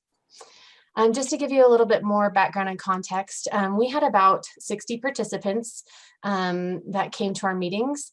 And what made us so happy is that it was a really balanced number of people. We had about 25 people from the school district, about 22 from center-based childcare, 5 family home childcares, and 6 people that represented the CDC. And if you combine that, it's a good mix. It's about half and half that participated from the early care setting and then also from the school district setting. All right, diving into the timeline, we just kind of wanted to walk you through our process and share with you the different grant activities that we had. The first thing that we had was our first meeting where we all just got to meet and share our questions, our concerns, and try to get a common and shared understanding of what we knew about transitions to this point and what gaps we had and the things that we wanted to know, the things that we didn't know. And we found out that most of us just wanted to know more. There were a lot of unanswered questions in that first meeting. So we distributed a lot of resources, one of which was including that lit review that Nikki mentioned, that summarizes the evidence base regarding young children and the transitions that they're experiencing. And we learned that, like Nikki mentioned, the success that children have surrounding transitions is really impacted by how well the two settings relate to each other. It's not just one setting making a huge leap or vice versa. It's both ends making changes to find ways to make their settings relate to each other more. We also know that it's impacted by the number of supportive links existing between the two settings and also the level of communication between the two settings, among other things. But those were our main focuses after meeting one about where we wanted to go. So from there on out, we just focused on how do we get answers to the questions that we had and how do we know more? How can we get more knowledge? Which led us to meetings 2 and 3, where we got to do some site visits. Because of COVID, we had to be a little bit adaptable. So we switched to a virtual site visit. And we had to work together in each settings to learn more about one another. And to give you a little bit more snapshot into what that looked like, we asked for volunteers for people who wanted to share their setting. They were given a stipend for sharing. We used grant dollars to pay them for the work that they did. We had specific areas for them to focus on and what to share. And something that we found was that a lot of people who were sharing were very intimidated to share their spaces. It was a little nerve-wracking for them to come in and show everyone their space and their work. So we had to spend some time at the beginning of meeting 2 discussing what our goals were as a group and setting some group expectations about what our intentions were. And that was to better understand what children's experiences are like in these settings. We weren't looking with a critical lens. This was not about judgment or who was better than another. This was not about critique, but we spent time talking about how we genuinely were just trying to understand what a child's experience was like in these settings and how it could relate to our conversation around transitions. With that being said, I'm going to pass the mic to Tanya to talk a little bit more about the impact that these 2 meetings had. The whole process was amazing, just to come together as a whole community and see that link between preschool and public school. And as an administrator, looking at what the environment itself between preschool and kindergarten, it really made me think about, why do our public schools look so drastically different from our preschool environments when we know differently, when we know how kids learn best and how they can make connections with each other and then access academic skills. And taking out COVID-19 safety protocols, our kindergarten classroom down there, you see our desks that are socially distanced and separate. That's not what kindergarten normally looks like in a normal year. It's desks or tables and community pods and centers. The work we're doing is trying to get better at what we do in our public education kindergartens to closely mirror that preschool environment, so that when kids come in and transition in, we're using those best practices, the things we know about brain development and play. And so it was really, really great to look at what the preschools have and what they're offering our families and our littles here in our community, and how we can, as a public education entity, kindergarten, first grade, second grade, maybe too, implementing some of those best practices that we see in our preschools, just to better meet the needs of our young learners.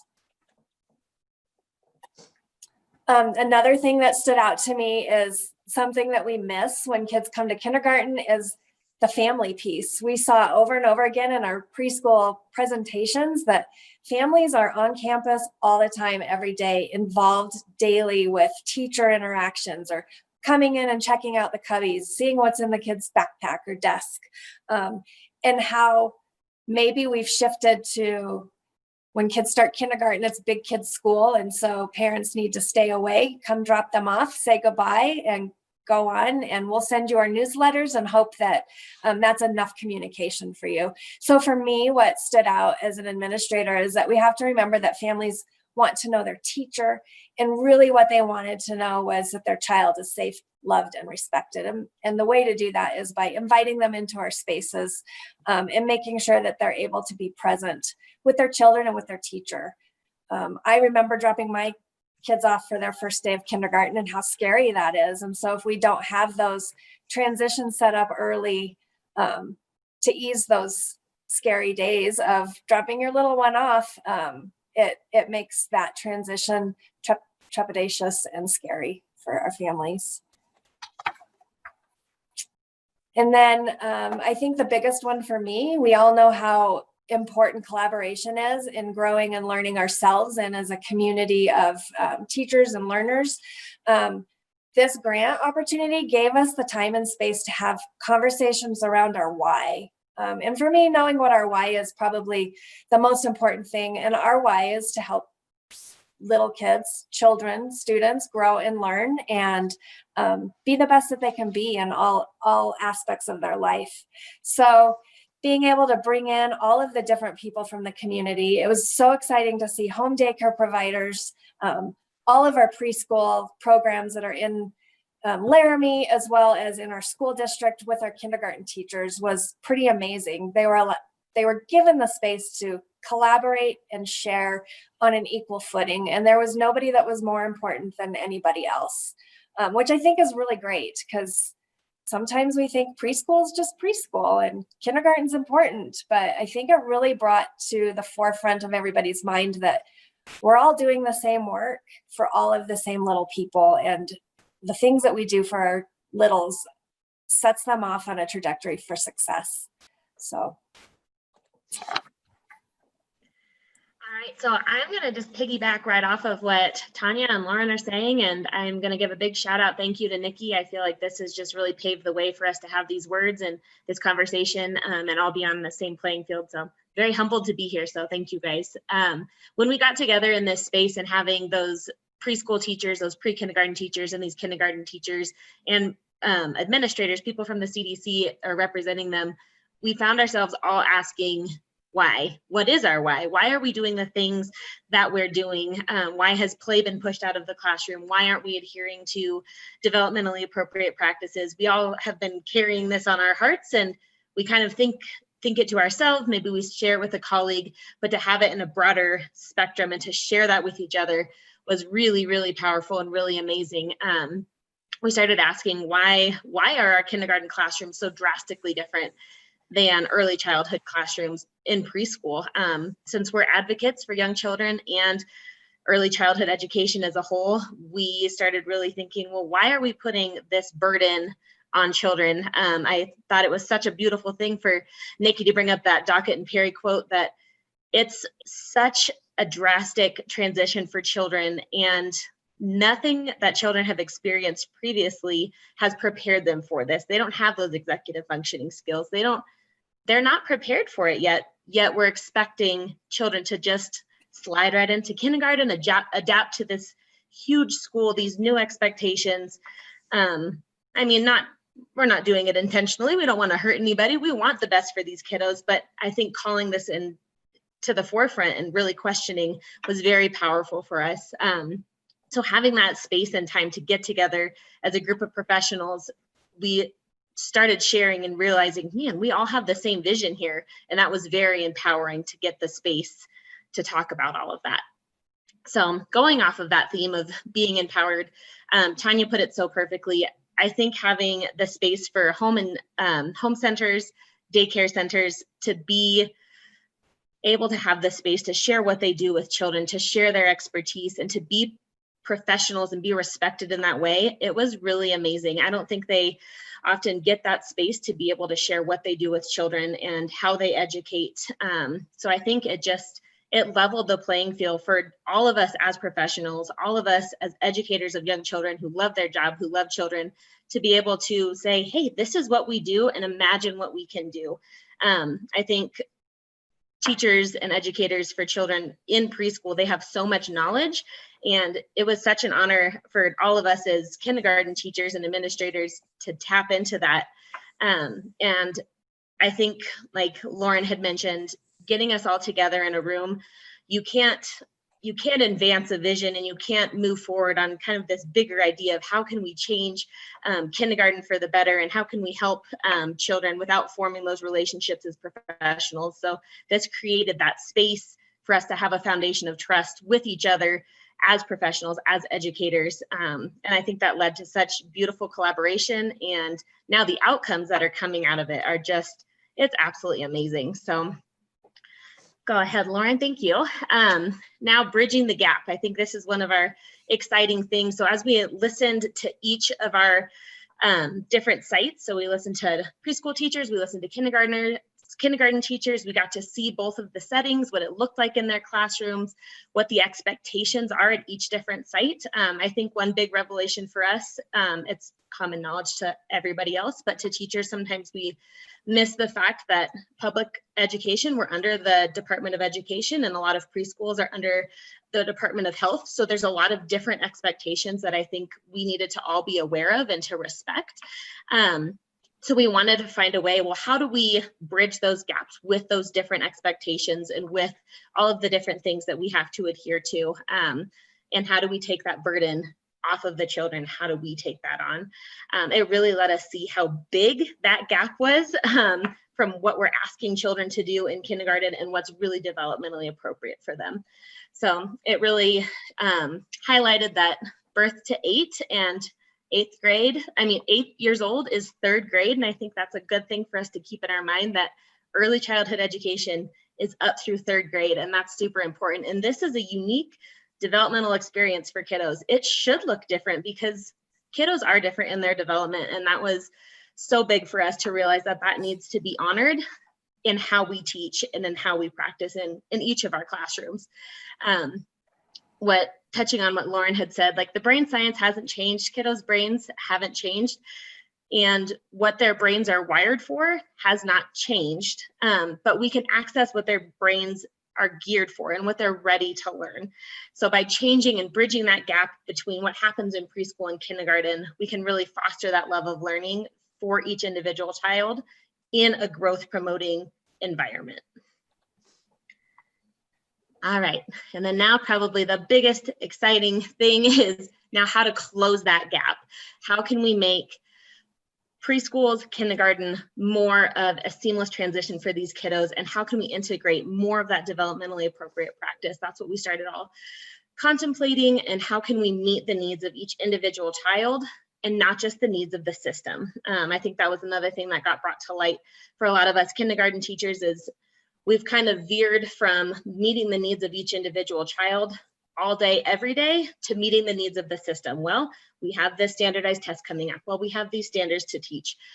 So the focus now, we're shifting it back to children because we are asking ourselves, well, why are we doing it this way when we know that the brain research shows us when we teach developmentally appropriate, we can still get the same, if not better outcomes for these children. Just like Nikki and Amy and everyone touched on, those social emotional activities that need to be integrated, those intentional playful learning opportunities that are child directed need to be integrated more into our kindergarten settings to reflect what's happening in pre-kindergarten. When we can all shift our mindset and we can close that gap between preschool and kindergarten, we get to honor what children need. We get to honor their zone of proximal development. We get to honor their own autonomy. And at the same time, we get to honor teacher autonomy, which I think has kind of been slipping away in public education. We get to honor their social emotional development, and we get to authentically connect to each child and each family. So I think we had all of these great things that I think teachers hold so deeply and dearly in their hearts, but maybe we don't get a chance to have that platform to express it and figure out how to take that expertise from the preschool setting and integrate it into public education. Thank you so much, Becca. You can tell this kind of energy is what was at every single one of our meetings, and it just clear till the end. It was so invigorating to have all these people in these spaces, and we didn't think we could do anything better after meeting 2 and meeting 3, but the work just kept accelerating. The next thing that we started moving towards is we offered to cover the registration fees to attend the NAEYC virtual conference. So the National Association for the Education of Young Children puts on an annual conference every fall. It's the largest conference in the world. There's tens of thousands of educators that gather and hundreds of sessions and exhibits to check out. But typically, there's pretty limited accessibility to this conference for teachers to take the time off to be able to cover their own travel, their hotel, the $300 to $400 registration fee. It becomes very hard for them to attend something like this. But one bonus of COVID has been that this conference was offered virtually, and we were able to offer this to grant participants. We had 17 people take us up on our offer and attend the conference. It was completely optional. And then we did offer STARS and PTSB credit for those that wanted to participate. There's a couple quotes from people that participated in there. My favorite though is that someone said, this kind of PD, when you can access it at a time when your brain can actually process it, it felt like self-care to a lot of teachers. So I'm going to turn over to Tanya and Becca again to just share the impact that this conference had for them. For me as an administrator and somebody who taught upper elementary school as a teacher, It really helped me fill in gaps in my knowledge base about early childhood best practices.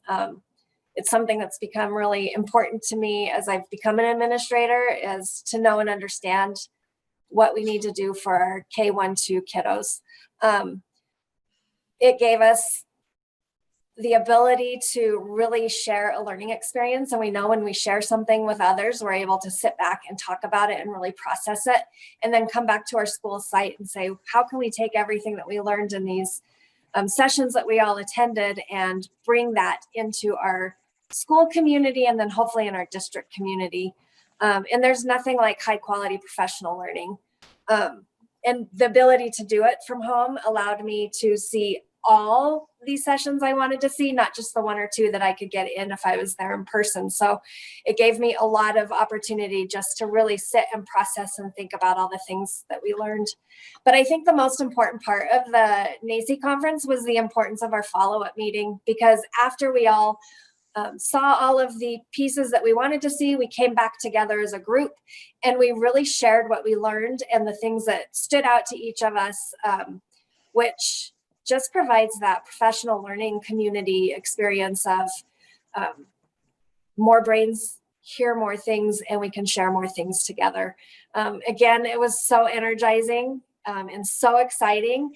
And the best part of it is we were all there looking to do what's best for kids, and that was our focus. So just knowing, can we imagine if we could bring everything we learned back into our schools, how amazing preschool, kindergarten, and transition would become?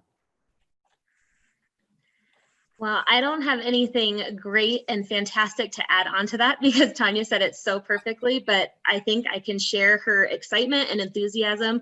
I know being able to have the privilege of finally attending a NACCE conference was something that's been on my bucket list, but like Lauren said, it's expensive and the travel, it's challenging. So to be able to get to do this finally at this point in my career was huge, and it was amazing. We got to watch whatever sessions we wanted to, and I mean, it took us a long time, but I got through almost every single one, and it was validating and empowering, and it's something, the kind of professional development that I think every single teacher out there is craving, to say, this is what I believe, this is what we know is best for kids, and it's backed up by brain research, it's backed up by science, it's what is best for kids at the end of the day. Like Tanya said, when we got to meet together as a group again to discuss all of the different things and discuss each session that we watched, and to really just say, man, now that we have these words and we feel validated in what we know how to do, how can we prove within our schools and to our administrators that this is what's best for kids? And I feel like it really gave a lot of us educators who maybe sometimes don't have those right words or sometimes don't have the right platform or the voice to be able to share those things, that this is what's best for kids. This is how we can make early childhood education be more of a reality in our schools, and it can be done in a way that's empowering for these children and for these families, so that way they can have an easy and seamless transition when they come in from preschool. All right. So just like Tanya shared, we did get to meet and have a follow-up meeting after everyone attended the NACCE conference. I just wanted to share a couple of quotes. For the sake of time, I'll probably skip a few, but there was one educator that just talked about what Tanya had shared. Teachers would watch the videos, show up to work and discuss with their colleagues and their administrators what they had been learning, and then start implementing things right away. And it was really nice for them to be able to discuss and share that experience together. Another preschool teacher also shared that she just felt like she wasn't alone. She's like, wow, everyone has these problems. This is great. Mm-hmm. Like, I didn't know. So she just felt really connected to that broader early childhood community, like Becca had mentioned. And then I'm going to take the time to read this one because this was huge for our group. In that meeting, Tanya shared with the group, she said, as an administrator, I'm somebody who didn't teach early childhood. Being able to learn about what's developmentally appropriate and what's good for kids helps me as an administrator to allow my teachers to do what they know how to do and what they do best. Things like this, attending the NACCE conference and meeting together, I wish school board members could see and other administrators would see, so that we can really look at what our practices are in public education and then really do what's better for kids. This meant a lot to us as educators and people in the field with our feet on the ground. To hear her say this was really empowering for a lot of teachers. So to move us along, after the NACCE conference, we kind of learned what we needed to learn about across settings. We then looked to the professional organizations and what research is saying about what we needed to know about kids in transitions. And then before we dove into our last meeting, we just asked ourselves, like, what are we missing? What's missing from what we need to know? And it was really apparent that the voice that we were missing was the voice of families. So as a group, we decided to find a way to elevate families' voices. The way that we decided to do this was to elicit the work of the members in the group and asked them to conduct interviews. We offered a stipend per interview with a maximum of 4 interviews. And the group conducted and cranked out 114 family interviews. And they interviewed both families that were anticipating a transition, maybe in that early care setting transitioning. And then a lot of the kindergarten teachers interviewed the families that had already transitioned. And this was a really powerful time for our educators to reach back out. A few of them would call and say, I did 4 already, but I'm learning so much. Can I keep doing more? And this was also another really empowering thing for educators to do. So I'll let Tanya and Becca share a little bit about their experience. I'll just share quickly. I think the most important thing that came out of doing all of these family interviews was kind of that empowerment piece was now being handed to the families. They are the expert on their child. And when we conducted these interviews, it was overwhelming that every single parent, when we asked them, what do you hope for your child when they transition from preschool to kindergarten? And it wasn't that, oh, I need them to be reading at this level by the end of kindergarten. I need them to be performing these type of math problems. It was, I want them to feel connected. I want them to have a good relationship with their teacher and with their peers. They really hit on all of those social emotional aspects that Amy had hit on earlier, that's what is driving their concerns and their worries, is that their children won't be getting that. So as teachers, we really took that on to say, wow, how do we really make sure that we integrate the things that we know are best for children, the things that we know are best for education, and the things that families are craving? How do we make sure that's a really evident part of our classroom and of our practices? And for me, what really stood out in this process, I didn't complete any family interviews, but just remembering that relationship and that personal contact is so important when we want to get feedback from our stakeholders, families, parents, teachers. It wasn't just a mass email that went out and said, hey, how do you think your transition is happening? Is it great? Is it not great? It gave us that personal contact, and they felt that they were being heard. And that was really empowering to the families. And also for me as an administrator, it reminded me that we need to start bridging that gap earlier, start involving parents and families in the process sooner, in the transition process, so that we can be more forward thinking, more proactive in building those relationships and bringing their littles into our school system. So that wraps up at least the timeline of events. It was a really quick version and we still went long, but we did follow up with participants after all 5 meetings. And I just wanted to briefly share some of those results. We just asked people their primary reason. Oops, sorry about that. See if I can go back. We asked people what their primary reason was for participating in the transition meetings. And the main reason was so that they could just connect with other early childhood professionals. They were also really interested in just having some conversations between the 2 settings. And then second to that was finding ways to improve their own practice. What things could they start doing? They wanted to improve transitions. They just needed to know how. Maybe not as exciting of a chart, but not in terms of content, but in terms of how it looks. 100% of participants still want to keep doing this work in Albany County.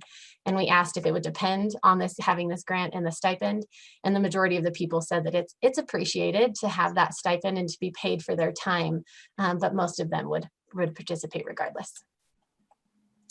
A few quotes that I just wanted to share with you that were really impactful for us. When asked what changes they would make to their practice as a result of the meetings, one teacher said, "It makes me feel better about adding in more developmentally appropriate activities for kindergarten. I've included more and I'm not stressed about an administrator walking in to observe and question what I'm doing."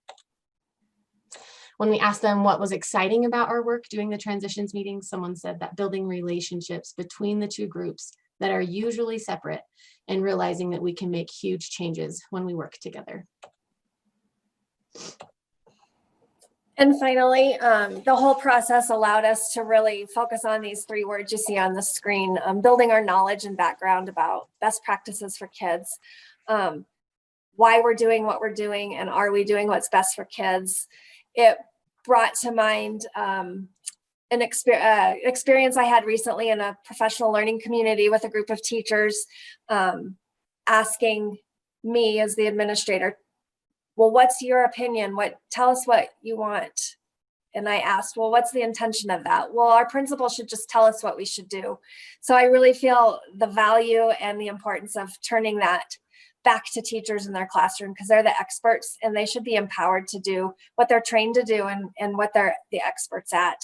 And finally, making the connections between students, connections between students and teachers, connections between teachers and families and schools and families.